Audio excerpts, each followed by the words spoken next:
Bonjour, chers élèves.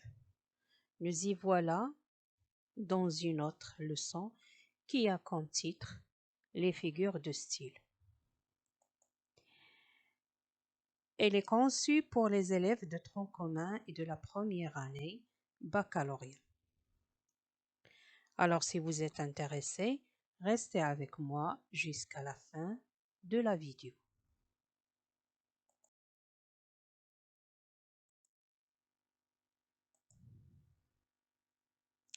Les figures de style, définition. Commençons par la définition en répondant à la question « Qu'est-ce qu'une figure de style ?»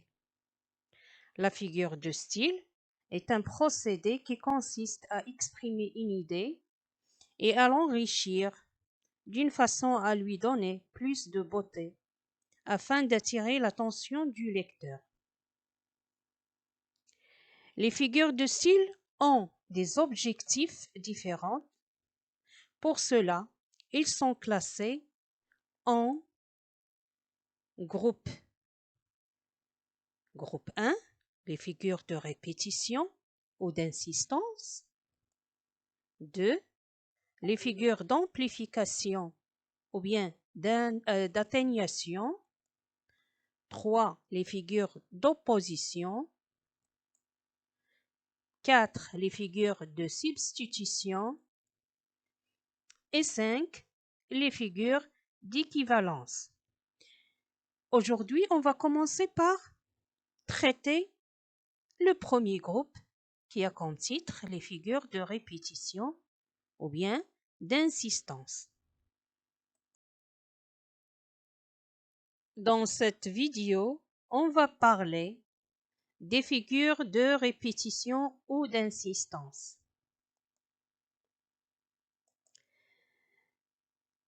Ces figures de style consistent à exprimer l'insistance en utilisant la répétition d'un mot ou d'une structure de phrase afin de mettre en valeur une idée, celle qui est répétée. Et parmi ces figures de style, nous avons ce qu'on appelle l'anaphore. L'anaphore, c'est une répétition d'un mot ou d'un groupe de mots en début de phrase, de vers ou de proposition. Comme nous avons dans l'exemple suivant, extrait d'un poème. Rome, l'unique objet de mon ressentiment, Rome à qui vient ton bras démoler mon amant, Rome qui t'a vu naître et que ton cœur adore. Racine, Horace. Nous avons ici Rome, le mot Rome qui se répète au début de chaque vers. Alors, c'est ce qu'on appelle l'anaphore. Le mot Rome ne se répète pas au milieu de chaque phrase, mais n'importe où, mais c'est au début de chaque vers. Et on va voir la répétition et on constatera la différence entre la répétition et l'anaphore. Deuxième type, c'est la répétition. Qu'est-ce qu'une répétition? C'est un même mot qui est répété plusieurs fois dans le texte. Mais le mot répété, ou bien les mots répétés sont séparés dans la phrase ou dans le texte. La terre était grise, le blé était gris, le ciel était gris.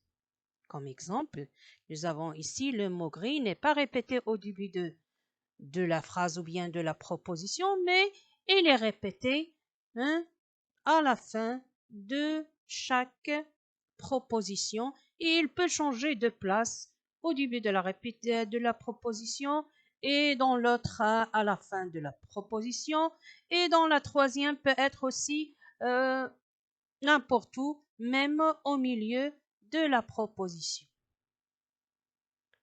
Et comme ça, on l'appelle répétition et non pas anaphore. C'est la différence entre l'anaphore et la répétition. L'anaphore, c'est la répétition d'un mot ou bien d'une expression au début de chaque réplique ou bien de chaque phrase ou bien de chaque vers au début. Mais la répétition, il peut se placer n'importe où dans la proposition, dans la phrase ou bien dans le texte.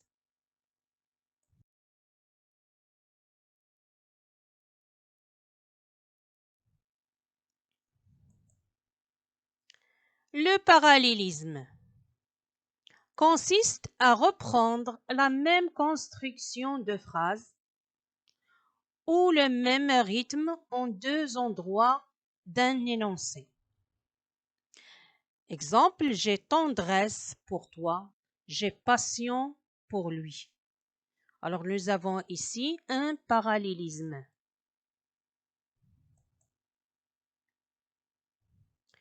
Le chiasme, un autre type de figure de style, c'est un parallélisme aussi qui dispose ces termes de manière croisée cette fois, selon le schéma AB, BA.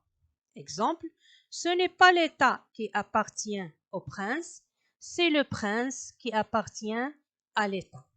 Nous avons ici l'État et prince, ces deux mots, ils sont répétés dans la deuxième proposition, mais cette fois, en commençant par prince, puis l'État.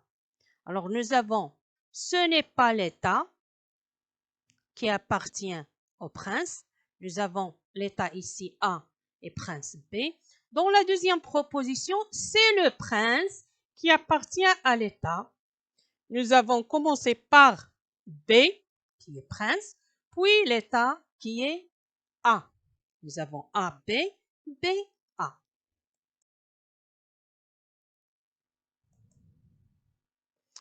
Nous avons aussi un autre type de figure de style appelée l'accumulation, qui consiste à ajouter des termes de même nature et de même fonction afin de produire un effet de quantité ou de variété. Exemple, ils ont des pointes, des épines, des lames, des griffes, des ongles. Alors nous avons ici une accumulation de choses. Pointes, épines, lames, griffes et ongles. Le dernier type, c'est la gradation, qui consiste à accumuler des termes de même nature dont l'intensité est croissante ou décroissante.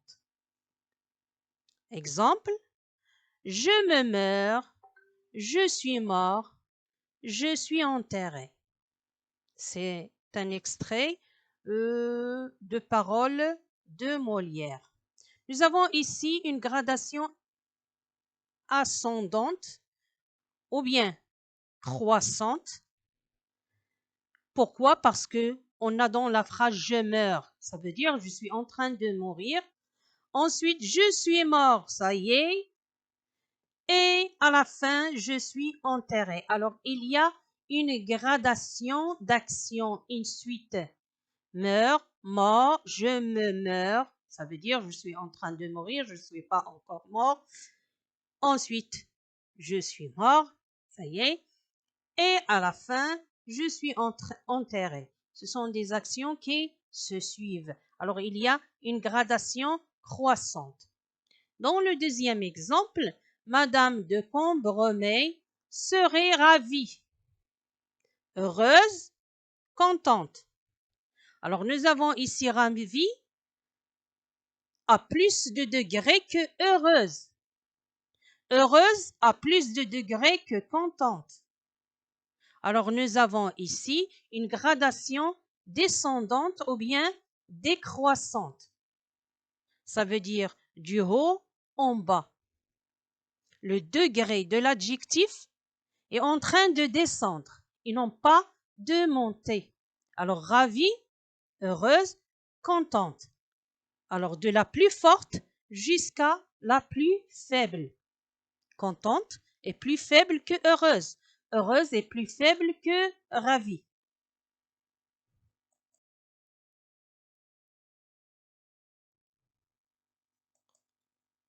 Exercice d'application. Dites de quelle figure de style s'agit-il dans les expressions suivantes.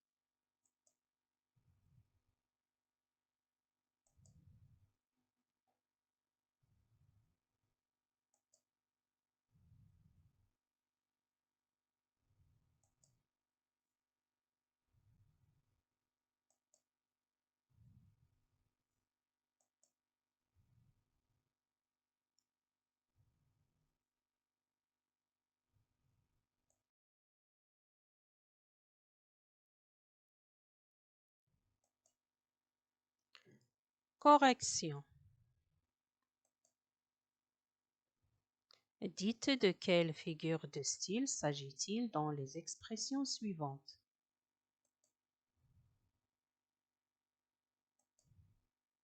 Gradation descendante.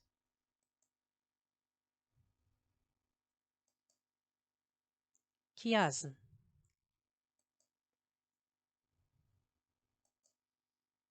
Anaphore.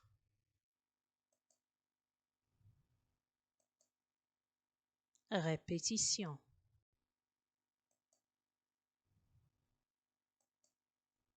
Accumulation. Parallélisme.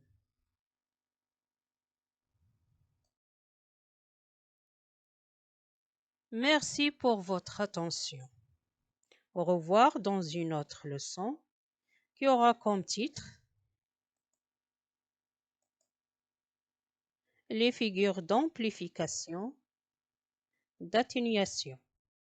Alors soyez au rendez-vous en s'abonnant à ma chaîne et en activant la cloche pour recevoir toutes les nouvelles leçons.